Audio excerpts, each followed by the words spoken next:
Boa noite, amigos da Transaméricas. Começamos agora mais um programa Diversidade Cultural. E como sempre, cada semana trazendo uma atração diferente. E hoje nós temos aqui Gamal Omari. Gamal, quem é você?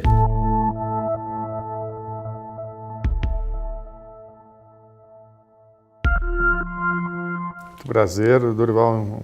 É um prazer enorme te receber aqui em nossa mesquita, né? Eu sou o diretor religioso da Sociedade Beneficente Muçulmana do Paraná, membro da Sintec, muçulmano, né? Participo dessa comunidade religiosa desde que eu nasci, assim como procuro estudar e compreender outras religiões também. O que é ser muçulmano?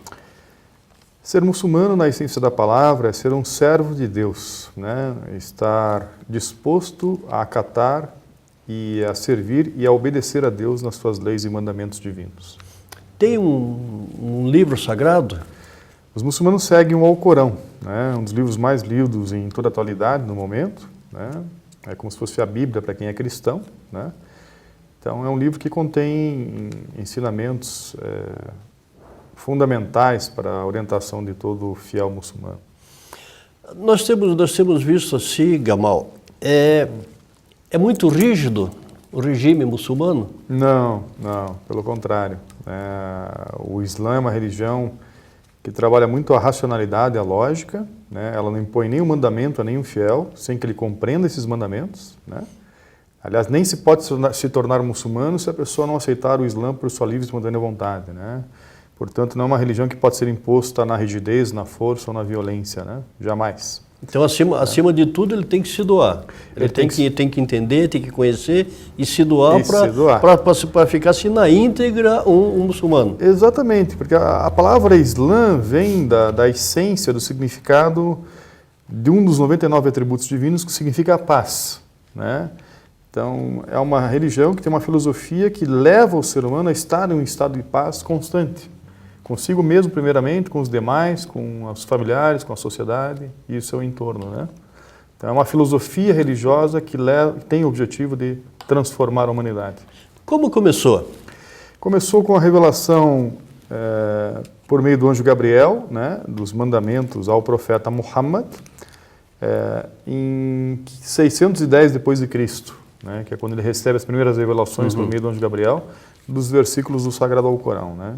E essas revelações duram 23 anos, né? Dos 40 até os 63 anos é o período em que todo o Alcorão é revelado a ele, né? A hierarquia dentro da religião, como que é? Nós temos normalmente um sheik, que é um teólogo, né? Que coordena o trabalho de uma mesquita local, né? Esse sheik tem no mínimo uma formação de 10 anos de teologia para ser um sheik. Vai estudar numa universidade muçulmana, né? Vai ter uma certificação, um diploma de que ele realmente é um teólogo. E eles continuam fazendo mestrado e doutorado na área de teologia, né? Acima do sheik nós temos a figura do jurisprudente, que é um especialista na área de direito islâmico. Sim. Aí ele elabora leis islâmicas e pode dar um juízo a respeito das leis islâmicas. E acima do jurisprudente nós temos a figura do ayatolá, que é eleito por um conselho de 65 sábios como o mais sábio dentre eles. Seria, digamos assim, como o Papa no catolicismo? A grosso modo, equivalente ao Papa, né? Mas nós temos mais de um ayatolá. Não temos tem único, mais de um, não tem um específico. Não temos um, tem mais que um. A igreja tem um único, né? Nós temos vários ayatolás. Ele é distribuído, e essas funções são distribuídas ou são as mesmas? Não, são distribuídas, cada um de acordo com a capacidade da área que ele pode atuar. Tem alguns que atuam na área de direito, outros na área de mística islâmica, outras na área de história islâmica. Cada um vai escolher um departamento dentro da teologia islâmica. Né? Exatamente. O diretor religioso, qual é a função do diretor religioso? É muito grande, né? Cabe a gente receber pessoas das mais variadas religiões que visitam a mesquita, escolas, universidades, pesquisadores, mestrandos e doutorandos, ajudar nos trabalhos internos da comunidade, nos seus eventos, né? Por fim, ele representa a instituição mediante outras religiões. Sim. Esse é o papel do diretor religioso. Esse é o papel do diretor religioso. Falando assim em termos de religião mesmo, como que qualquer pessoa pode ser um muçulmano? Qualquer pessoa, de qualquer origem, de qualquer raça, de qualquer cor, né? O islamismo não discrimina nenhuma pessoa que queira adentrar ao islamismo, todas elas são muito bem-vindas, né? Desde que ela aceite a religião islâmica pela sua livre e espontânea vontade, né? E mais do que isso, passe então a viver a vida como uma pessoa muçulmana, né? Uma coisa que chama atenção, Gamal, como é a família muçulmana? A família é a base do Islã. Os muçulmanos têm na família uma ênfase muito grande, né? Na figura do pai, da mãe, dos filhos, né? Onde eles acreditam que uma célula saudável pode produzir uma sociedade saudável. Então, se esses pais são modelares, são exemplares, são pessoas religiosas, são pessoas, né, dedicadas à fé, elas vão passar esses valores aos filhos e, consequentemente, os filhos vão continuar transmitindo. A transmitir esses conhecimentos. Então, a família para nós é tudo, é o pilar básico dentro do Islã. Como que se trabalha algum desvio de conduta de algum integrante? Bom, a comunidade se reúne normalmente, né? A diretoria da sociedade tem um estatuto, né? Que existe há mais de 60 anos, há normas nele, né? E as pessoas que não se adequam a ele são convidadas, né, a dar esclarecimentos a essa entidade, né?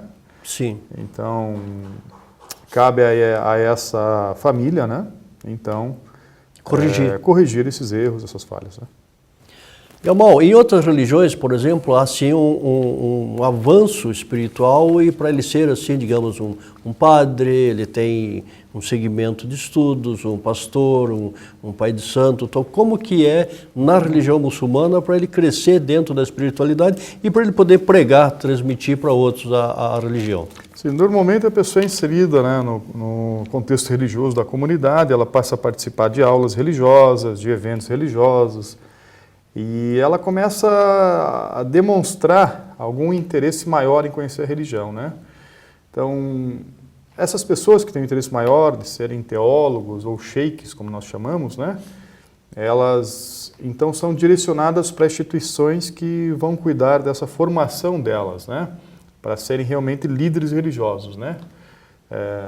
Agora, dentro da comunidade, as pessoas que não desejam serem líderes religiosos podem atuar em outras áreas. Em outras áreas dentro da instituição. Dentro da instituição, como eu sou um diretor religioso, você tem o diretor financeiro, o diretor de comunicações, o jurídico, o presidente, o vice-presidente, a ala feminina, né? Então, essas pessoas que são religiosas e têm essas aptidões nessas áreas, elas vão ser então direcionadas para esses trabalhos voluntários dentro da comunidade. Para ser um sheik, o que precisa?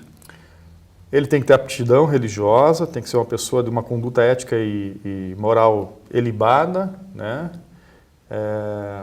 E ele vai ter que estudar pelo menos 10 anos para ser um teólogo. Ah, sim, tem toda uma preparação, uma formação. É como se fosse uma universidade, só que ela é no nível mais elevado ainda do que uma universidade normal que nós estamos acostumados aqui no Brasil. A mesquita é gerida pelo sheik? A mesquita, ela tem o sheik como seu representante, né? Representante religioso naquela espiritual, comunidade, sim. né? Agora, esse sheik ele é convidado pela própria diretoria da entidade, que o convida para ser um líder espiritual e servir a comunidade, né? E a comunidade que eu mantenho, a comunidade da parte burocrática ele não participa, é só da parte espiritual, só da parte espiritual. Religiosa. Ele não entra na esfera administrativa, né, da comunidade, né? Mas ele pode ser consultado em questões que a comunidade precisa de uma ajuda, de orientação. Um orientador. Como orientador. Como um conselheiro, digamos Como assim. conselheiro. Exato. Vocês recebem muitas visitas aqui na mesquita. Qual a maior curiosidade dos visitantes? Olha, Dorival, a ignorância sobre o islamismo é muito grande. As pessoas ou não têm conhecimento a respeito do assunto, ou quando têm informações erradas a respeito do assunto. Sim. Então, o que nós fizemos? Fizemos um painel dentro da mesquita que tem 46 perguntas e respostas básicas, para que qualquer pessoa que visita a mesquita possa ter uma introdução basilar a respeito do islamismo. Sair dali, pelo menos com o mínimo de conhecimento. Nossa ideia não é que as pessoas venham fotografar a mesquita ou filmar a mesquita e dizer, não, conhecer a mesquita. Não. Isso para nós não significa nada. A gente quer que a pessoa tenha uma ideia concreta e real realmente do que é o Islã. Né? Nós temos assim, quantas mesquitas tem no Paraná? Tem 18 mesquitas no 18 momento. mesquitas. 18. Curitiba, só essa? Curitiba tem essa e tem um projeto de uma segunda mesquita que está em andamento lá no Jardim Botânico, né? Nós temos duas correntes no islamismo, os xiitas e os sunitas, né? Há 60 anos essa mesquita congregou as duas correntes, mas há 5 anos atrás a corrente sunita resolveu construir uma nova mesquita. E aí eles compraram uma residência e estão transformando essa residência numa mesquita. Nós vamos a um rápido intervalo e já voltamos com esse assunto muito interessante.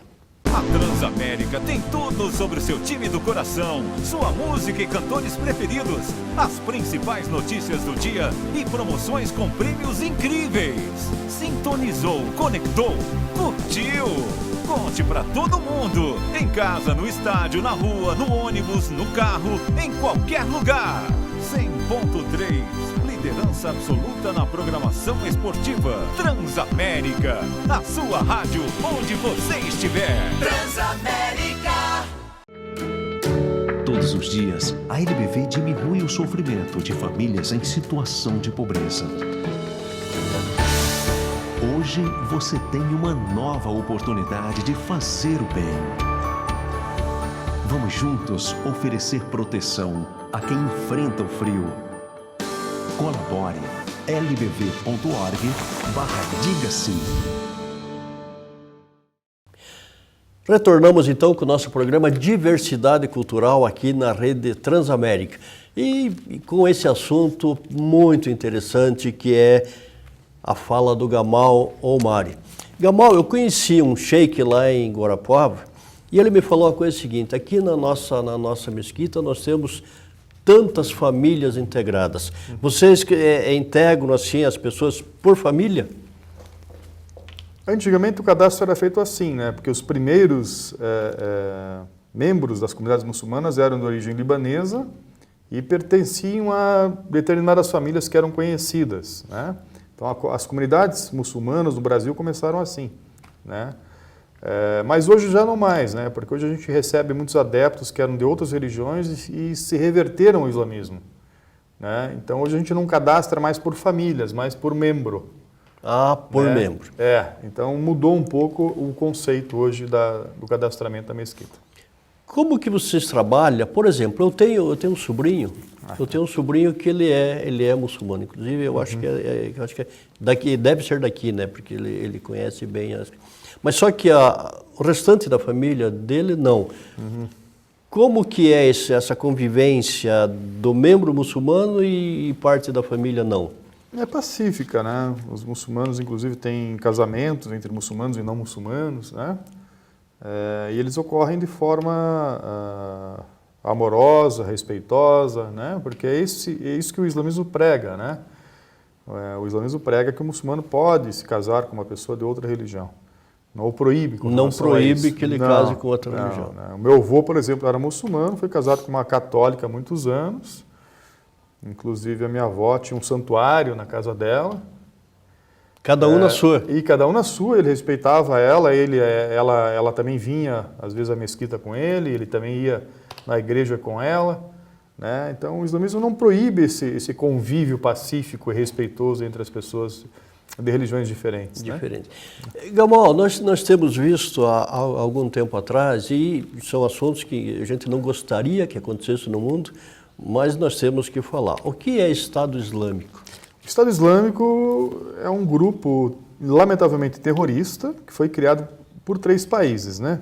Pela Arábia Saudita, pelos Estados Unidos e por Israel, que criaram e financiaram esse grupo terrorista de pessoas de mais de 87 países, que queriam servir um interesse geopolítico estratégico, de interesse desses 3 países que eu citei, para fazer uma reforma no Oriente Médio, né? Sim. E essa reforma entregaria a Síria a Israel, porque Israel não tem gás natural, e é um elemento que interessava a Israel ter todas as reservas de gás natural, porque a Síria é o maior produtor de gás natural de todo o Oriente Médio. E E a entrada no Iraque é porque o Iraque é o terceiro produtor de petróleo do mundo, onde a Arábia Saudita e Estados Unidos teriam esse petróleo de graça. E aí o que fizeram? Criaram um grupo com aquela imagem que você viu, com as pessoas vestidas de negro, vamos fazer o nosso grande califado, restaurar o mundo islâmico e tal. Vieram com aquele discurso, né? Fizeram marketing violento pelas redes sociais, usando vídeos de alta produção e tal, prometendo aos jovens paraíso, mulheres e mil coisas, mais ou menos como o tráfico faz na favela brasileira, né? Ilude as pessoas com... Aí arregimentam esses asseclas e esses asseclas acabam morrendo por uma causa em glória, servindo os interesses de outras pessoas, né? E é o que a gente viu, né? Só que o Estado Islâmico não esperava a resistência dos próprios muçulmanos que lutaram contra eles durante 7 anos. Mas esses integrantes, eles são muçulmanos ou foi pessoas inseridas dentro? Não, na sua grande maioria não tem muçulmanos, né? Na sua grande maioria são mercenários, né? Que estavam servindo interesses por dinheiro. Interesse financeiro, porque político. O verdadeiro muçulmano não entra no Estado Islâmico, né? Porque a causa do Estado Islâmico não é uma causa verdadeiramente muçulmana, para eles se filiar a um grupo dessa magnitude. Porque a gente vê, que nem a gente falou da família, né? Uma família unida, uma família saudável, uma família religiosa. Quer dizer, não tem nada a ver com esse tipo de comportamento. Nada a ver, nada a ver. Um muçulmano não pode ter um comportamento dúbio. Ele não pode ser um cara piedoso, fiel, fazer o jejum no Ramadã, ir à Meca, pagar os seus impostos e saindo da mesquita ele tem uma outra face voltada ao mal, ao terror e à maldade. E que eles sabem que Aí ele se encaixa, como o Alcorão coloca, perfeitamente na figura de um hipócrita. E o Alcorão condena veemente os hipócritas, aqueles que fazem uma coisa, dizem uma coisa, mas fazem uma coisa contrária ao que acreditam. Claro que isso daí abalou muito e trouxe muita dificuldade. Lamentavelmente, né? Como trabalhar esse tipo de ação, esse tipo de comportamento, não dentro da comunidade, porque eu acho que dentro da comunidade é mais pacífico, mas como que você convive fora da comunidade com esse tipo de digamos assim, de uma coisa, pregar uma coisa que não é. É um preconceito que a gente chama, né? Esse preconceito tem nome, chama-se islamofobia, né? Que é uma forma errada de entender o islamismo e de divulgar o islamismo, né? Então, hoje nós usamos a mídia para isso, né? Temos um programa de televisão há 15 anos no ar, temos um Facebook, Instagram, as redes sociais a gente utiliza, a gente tem produzido livros, a gente recebe escolas e estudantes em visitas, turistas, tudo isso com o intuito de fazer um contraponto à islamofobia. Porque nós acreditamos que é por meio da educação e da informação é que nós podemos mudar o ponto de vista alheio. Só através da informação. Então, outros meios não ajudam e não resolvem. Então, nós temos que usar a inteligência, né, e fazer um contraponto à altura. Os muçulmanos, por exemplo, vamos falar de Curitiba, né, que a gente está aqui, eles sofrem algum tipo além disso, preconceito, discriminação ou até algum ato violento? Hoje, infelizmente, as redes sociais são usadas como uma plataforma para disseminar o ódio e o preconceito religioso, né? Então, nós já tivemos vários casos de mulheres muçulmanas em Curitiba, andando com o seu véu, que foram insultadas. Algumas até chegaram a ter violência física, né?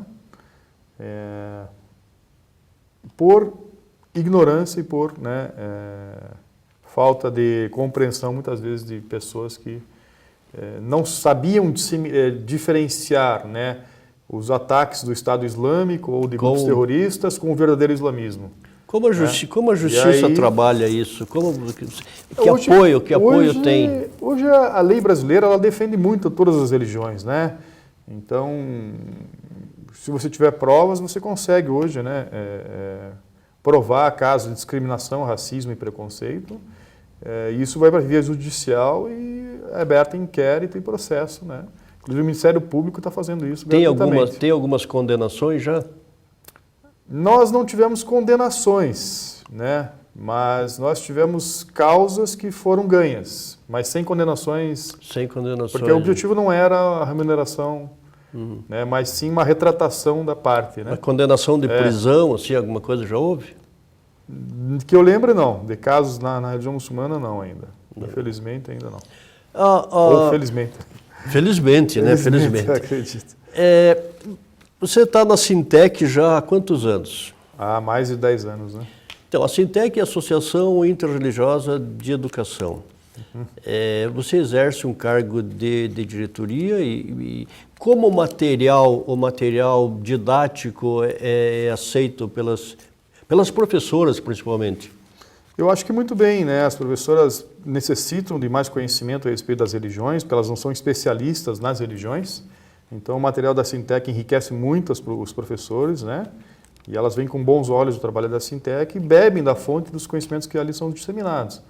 Então, eu acho que é um trabalho árduo da Sintec, né? De selecionar, de resumir, né? Grandes religiões, né? Mas, de certa forma, é uma contribuição muito positiva para esses professores que precisam de uma formação continuada. Teve muito preconceito, discriminação no ingresso na Sintec? Foi difícil? Não, nós não tivemos nunca nenhuma forma de preconceito, pelo contrário, sempre fomos bem recebidos na Sintec, né? E a gente tem percebido que ano a ano a Sintec tem evoluído, tem crescido, né? O trabalho tem sido mais profissional, né? E está surtindo cada vez mais efeitos. Né? Porque a base é e tem que ser a criança, né? E um dado que chamou curioso, Gamal, nós fizemos o ano atrasado, inclusive eu participei lá como professor de uma das aulas, lá na PUC, lembro que você participou, e coincidentemente as duas disciplinas que o pessoal mais gostaram foram a tua, né, do muçulmano, e foi das religiões afro-brasileiras. Quer dizer, coincidentemente também as mais discriminadas, né, pela sociedade, o que prova que as pessoas têm curiosidade de conhecer. Tem, a curiosidade é muito grande, Dorival, as pessoas têm esse interesse realmente. Eu acredito fielmente que o brasileiro é um ser humano que tem muita fé e busca se encontrar em alguma religião. Ele está aberto ao conhecimento religioso, né? E ele vai ficar migrando de religião em religião até que ele encontre realmente aquilo que ele busca. Até que ele se encontre. Até que ele se encontre, né? Então, a religiosidade ela é latente no povo brasileiro, né? Que encontra muitas vezes uma forma de se fortalecer contra as dificuldades da vida, né? O que difere, qual o ponto mais forte que você vê que difere, por exemplo, do muçulmano com o católico, de alguns pontos? Por exemplo, reencarnação. Como que o muçulmano vê? O muçulmano crê na ressurreição. Ressurreição. Né? Tá. Que é o mesmo ponto que o cristão católico concorda, né? Diferente do espírita que crê na reencarnação. Reencarnação. Né? Então, para nós estamos em passagem por esse mundo terreno e viveremos num outro plano espiritual, mas sem retorno nessa vida. Ressurge, né? No outro plano. No outro plano, onde Deus novamente nos recriará, né? Da mesma forma que nos criou na primeira vez, quando nós não existíamos. Sim. Né? Então, para Deus nos recriar uma segunda vez não é nada difícil. Então esse é um ponto em comum, por exemplo, assim, que mais com o catolicismo, com sim. Com o catolicismo. E com outros é um ponto de divergente. contraponto. Um outro ponto que eu diria, Dorival, é a questão do monoteísmo, né? Tá. Os muçulmanos creem que Deus é o criador de todo o universo e que este Deus não tem uma forma humana, não tem nada que você possa descrevê-lo, delimitá-lo, igualá-lo, né? E muito menos, né, dizer que ele teve filhos ou algo similar, né? É um ser único. É uma energia cósmica que criou toda essa existência, todas as formas, mas este Deus não se parece com nada do que ele criou. Sim. Ele está acima das formas que ele criou. Não tem, por exemplo, como nas religiões de matriz africana, não tem representante. Não tem representante. Né? Seria Agora, esse. Nós cremos nos profetas, que foram pessoas especiais sim. que ele enviou com uma missão específica à Terra. Né? Como Abraão, Moisés, Noé, Jesus, e Muhammad são os 5 principais profetas. Esses seriam os representantes de Deus? Seriam os representantes de Deus na face da terra, os 5 principais de uma linhagem de 124 mil, que nós cremos. Porque a linhagem começa lá em Adão. E ela se finaliza com a vinda do profeta Muhammad. Né? Então, cada um deles trouxe uma partícula do conhecimento divino.